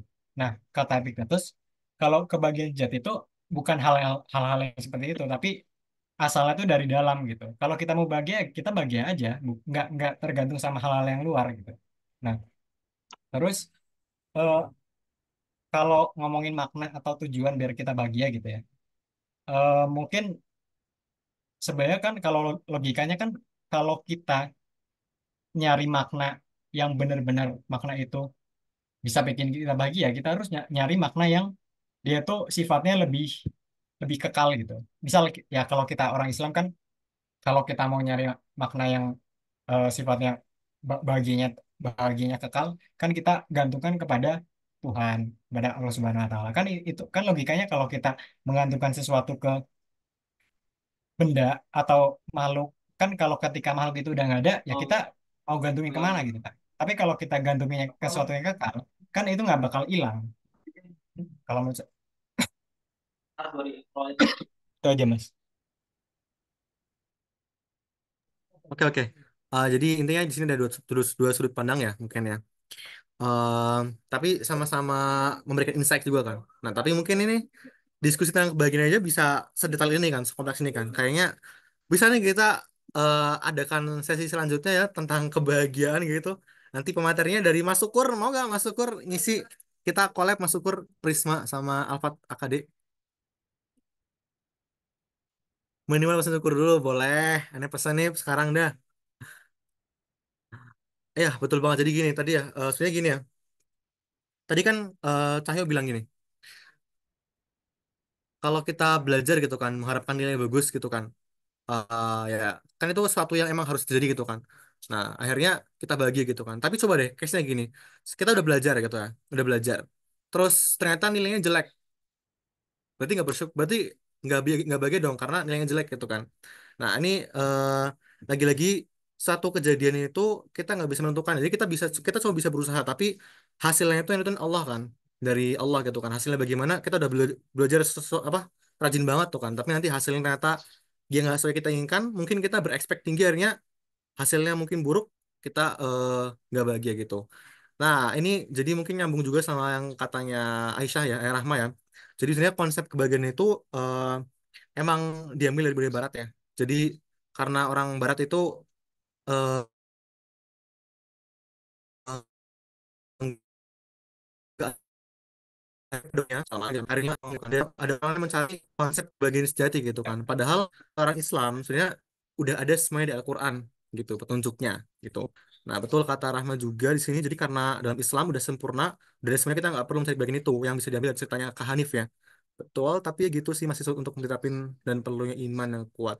Nah, ini boleh banget nih. Betul ya. Jadi berkata Mas Syukur ya tadi ya, eh, kalau kita memposisikan sesuatu itu semuanya adalah fana ya, hal yang mungkin bisa hilang gitu. Dan kita mengharapkan hal yang lebih besar di akhirat ya. Kita mengalami itu. Jadi apapun yang terjadi pada kita, entah itu keburukan, kemenangan kita, ya kita akan berbahagia karena yang kita incar adalah kehidupan di akhirat nanti gitu kan, kehidupan di akhirat gitu. Itu mungkin sedikit diskusi ya malam ini gitu. Ini mungkin karena waktunya udah malam juga udah jamal, jadi kita eh, nggak baik mungkin bisa terlalu lama ya. Nanti mungkin menarik nih bisa kita ada sesi selanjutnya nih, mungkin sama diskusi tentang konsep bagian. Nah ini aku mungkin dari Mas Syukur nanti materinya bisa nih ngebawain konsep kebagian versinya Islam gitu kan. Nanti ada juga yang mungkin versinya filsafat, jadi kita bisa mengambil mungkin apa ya kayak benang merahnya atau kesimpulan dari dua itu. Tapi ini Mas Syukur saya takut nih katanya belum klimaks gitu ya. Boleh deh Mas Syukur nambahin satu eh, closing statement di sini deh buat eh, mengakhiri diskusi kita. Boleh Mas Syukur, dipersilakan. Sebelumnya pengen nanya, ini tuh biasanya sampai jam berapa? Kita nggak, kalau Jamal sih 21.30 ya, 9.30. Jadi enaknya segitu deh. Biar nggak Oh, kelamaan. Ya, Jamal. apa yang pengen ngomong? Boleh nih. Intinya gitu ya, aku udah disampaikan. Mungkin aku sedikit simpulin, akhirnya bahagia itu adalah tentang memaknai kehidupan itu sendiri gitu. Gimana caranya kita memaknai hidup adalah dengan eh, bertanya kenapa kita hidup gitu. Cara mengetahui kita bagaimana kita hidup dan ternyata ada sebuah pedoman gitu. Kemarin diobrolin salah satu sumber pengetahuan tuh ada tiga ya. Ada rasionalisme yang didasari dengan pikiran gitu ya, berdasarkan rasio. Ada yang kedua tuh empirisme yang didasarkan berdasarkan pengalaman-pengalaman empiris gitu, berdasarkan kaca indera. Tapi ada dua masalah antara dua sumber ini.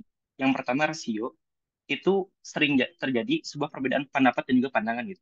Sehingga ada sebuah pertanyaan berdasarkan rasio apa kita tuh harus menyepakati sebuah kebenaran gitu. Bang ya. Yang kedua itu berdasarkan empiris ataupun berdasarkan pengalaman. Cuman masalahnya berdasarkan pengalaman itu kita itu atau indera itu seringkali berbohong. Misal lihat pesawat yang jauh di atas langit itu terlihat kecil, tapi ternyata ketika lihat dengan dekat ya pesawat itu besar gitu.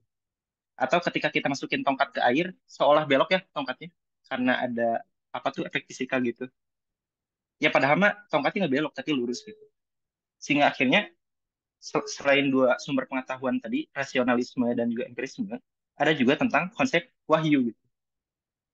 Ini nyambung lagi kepada tadi konsep kebahagiaan yang harus didasari dengan kesadaran kehidupan, dan kehidupan akhirnya harus bertanya dari mana sumber kehidupan ini. Akhirnya dalam pedoman wahyu itu disebutkan bahwa kehidupan ini akhirnya diciptakan dan juga ada penciptanya gitu. Dan sang pencipta itu bilang gitu, kebahagiaan hakiki itu adalah sebuah kebahagiaan abadi yang akan dirasakan di akhirat nanti. Sempat kemarin diskusi sama Fatur waktu nganterin salah satu anak pelajar pulang ya. Dia tuh cerita katanya temannya tuh istilahnya ngerasa apa sih mendapat sebuah beban yang besar banget kan. Katanya adiknya mendapat kanker gitunya. Hingga akhirnya ekonomi keluarganya tuh stabil banget gitu. Dan Fatur tuh kayak merenung gitu ya. Gimana caranya dia bisa bahagia gitu. Gimana dia bisa mencapai cita-cita dan tujuannya ketika dia sendiri harus memikirkan kondisi keluarganya. Akhirnya nyambung tentang konsep hak dan juga kewajiban yang mungkin tadi Rahmah udah denger ya. Bahwa ternyata kita itu gak punya hak. Itu juga sih, kita gak punya hak. Hak asli manusia itu bullshit gitu. Hak itu gak ada. Hak itu cuma diciptakan oleh orang-orang barat yang memang notabene itu tidak dekat dengan agama gitu. Bahkan kalau melihat sejarah gitu ya, di barat sendiri ada perbedaan kasta antara bangsawan dan juga rakyat jelata. Yang mana rakyat jelata kalau di apa-apain istilahnya, entah itu dibunuh, disiksa dan sebagainya, itu suka terima-terima aja gitu. Karena dia menganggap bahwa ya udah gitu, itu mah nasib kami sebagai rakyat jelata dan bangsawan itu memiliki hak yang lebih. Akhirnya ketika mungkin Wildan kemarin sempat dengar kajian tentang sekularisme ya, ada ketika gereja itu mulai tinggalkan gitu ya, ada ada perbedaan prinsip gitu ya, perbedaan pemahaman, perpindahan antara teosentris kepada antroposentris yang yang awalnya itu bersumber kepada Tuhan dan gereja gitu ya, yang menjadi sumber eh, ajaran dan ikutnya gitu ya, followersnya tuh ke gereja, kepada bahwa kita tuh eksis di alam semesta ini gitu. Jadi menspesialkan diri sendiri. Yang akhirnya muncul pemikiran bahwa atau quotes yang mengatakan aku berpikir maka aku ada. Pernah dengar teman-teman gitu. Hingga akhirnya sudah perang dunia terjadi gitu ya, sudah beres, dibuatlah sebuah konsensus tentang asasi manusia, human right. Jadi hak itu dari dulu tuh gak ada gitu. Tapi ini dibuat-buat oleh akal-akalan manusia yang fana, yang akhirnya membuat kebahagiaan itu tidak ada gitu. Sehingga kita sekarang tuh suka nuntut hak gitu ya. Misal teman-teman mendapatkan kebaikan gitu ya, atau teman-teman melakukan kebaikan. Teman-teman udah ngasih gitu ya, sering nganterin teman gitu ya, sering ngajarin, tapi ternyata sahabat teman-teman misal tuh gak membalas itu. Sahabat teman-teman malah ngecuekin, bahkan ngejahatin teman-teman. Kalau kita memahami bahwa hak itu tidak ada, harusnya teman-teman tetap bahagia. Kenapa? Karena yang ada di Islam itu hanya kewajiban. Jika kewajiban ini seandainya diterapkan kepada seluruh umat gitu ya, seluruh manusia, maka keteraturan itu pasti terjadi tanpa kita menuntut hak. Gitu. Jadi semisal nih Wildan itu gak dikasih nafkah sama orang tuanya. Yang Wildan lakukan bukan menuntut haknya untuk dikasih bekal jajan misalnya. Tapi yang Wildan lakukan adalah mengingatkan kewajiban orang tuanya bahwa Wildan itu harus dikasih nafkah. Misal kewajiban orang tuanya itu tetap tidak dilakukan, maka itu adalah urusan orang tuanya dengan Allah gitu. Ngerti ya? Jadi teman-teman harus memahami ada sebuah pandangan bahwa hak itu tidak ada, yang mana ini akhirnya nyambung sama konsep kebahagiaan. Jadi walaupun ngerasain beban berat gitu ya, kanker, ekonomi yang tidak stabil, kaki diamputasi misalnya tuh, dan lain sebagainya, kalau kita memahami ini, seenggaknya ada sebuah kebahagiaan yang memang murni dalam diri, murni atas sebuah pedoman wahyu. Mungkin segitu sih. Dan terima kasih udah mau dengerin ocehan ya. Oke, mantap. Oh, ternyata di pagi itu ada pleno ya nih ya, Syuro PMB ya, sama Kak Hanif persidangannya. Oke, ini promo sedikit. Mas Hanif ini jualan syukur. Oke, jadi ini barangkali pengen pinter kayak Mas Hanif, mungkin rahasianya minum syukur ya Nif ya. Syukur tuh Betul sesuatu banget. rumah. Kebetulan di Oke, sini ada yang suka beli kalau pulang, dan bener. kebetulan Gimana? salah satu peserta di sini suka ada yang beli kalau lagi balik kampung gitu istilahnya. Makasih Oh banget ya? udah suka Spill buka. dong. Spill dong siapa? Aku gak akan spill kecuali dianya sendiri ngangkat resign. Aku nggak sih Nif. Bukan, dan ente jarang beli kalau balik dan. Parah, mana nih beli berapa botol nih? 2 liter nih, panen beli nih. Oke. Ya gitu pokoknya mah. Oke, oke, oke. Menarik banget ya. Ini sebenarnya pengen diskusi lebih lanjut lagi, cuma karena kita mengingat Jamal ya, jam malam, dan nggak baik mungkin malam-malam ada aktivitas gitu kan. Jadi kita mungkin bisa lanjut diskusi sesi selanjutnya gitu kan. Nah, Ini kayaknya menarik nih. Mas Syukur, apakah Anda bersiap menjadi pemateri tentang diskusi mungkin bahas kita konsep bagian gitu yang ente sampaikan tadi? Biar kayaknya kan kalau kata Rasul ya, eh liubal liu syahidul ghaib balighani wani walau ayah kan. Jadi biar orang yang nggak hadir itu tahu gitu kan, sampaikan semua ayat tuh kan. Jadi biar makin nyebar nih orang-orang tentang yang ente pahami gitu kan. Apakah mau Anda berdiskusi dengan kami gitu gitu nih? Iya, iya, boleh, boleh, aman ya, oke. Aku nggak mau ini ya berarti ya. Oke, nanti kita bisa bicara lagi, mungkin bisa collab nih antara Prisma sama Alpha Academic. Oke, mungkin sekian aja. Ada banyak pertanyaan tadi ya, ada di atas ada pertanyaan dari Anto. Ini kayaknya udah Jamal. Aku juga ada pertanyaan nih buat Cahyo, cuma udah Jamal nggak enak. Mungkin bisa lanjut di sesi kedua nanti. Oke, ini ternyata diskusinya menarik ya. Dan fun fact-nya, Akademi Mengajarnya masih ada banyak pertemuan. Kurang lebih berarti 8 pertemuan lagi nih sampai liburan berakhir. So, teman-teman jangan lupa stay tune terus di IG-nya Alpha TVF. Nanti ada banyak pengumuman di situ. Ada banyak kegiatan menarik di situ kan. Ada Akademi Mengajar, terus ada Alpha Skill Academy, nanti ada Eka Fest gitu kan. Aku spill dikit, nanti Eka Fest tuh kita insya Allah collab sama Open Lab ya, literary event. Jadi akan makin meriah gitu acaranya gitu. Jadi stay tune terus lah buat teman-teman yang suka literasi, suka diskusi, dan lain-lain gitu kan. Kita akan banyak kegiatan seperti ini. Oke, mungkin sekian aja dari aku selaku MC dan mohon maaf kalau ada banyak kesalahan dari saya dan dari surat acaranya. Nah, itu ada link feedback, guys, link feedback ya. Tolong diisi dulu, guys, diisi dulu. Mungkin sebelum tutup kita ini deh dokumentasi dulu deh, teman-teman boleh ini nggak on cam nggak? Yang ikhwan-ikhwan nih on cam lah, masa malu-malu sih? Mas Syukur ini, Mas Syukur tadi udah ngomong, ayolah. Ini kayaknya pada penasaran Mas Syukur siapa nih orangnya nih? Gak bisa lagi. Ini nggak ada yang bisa on cam nih, berdua doang nih.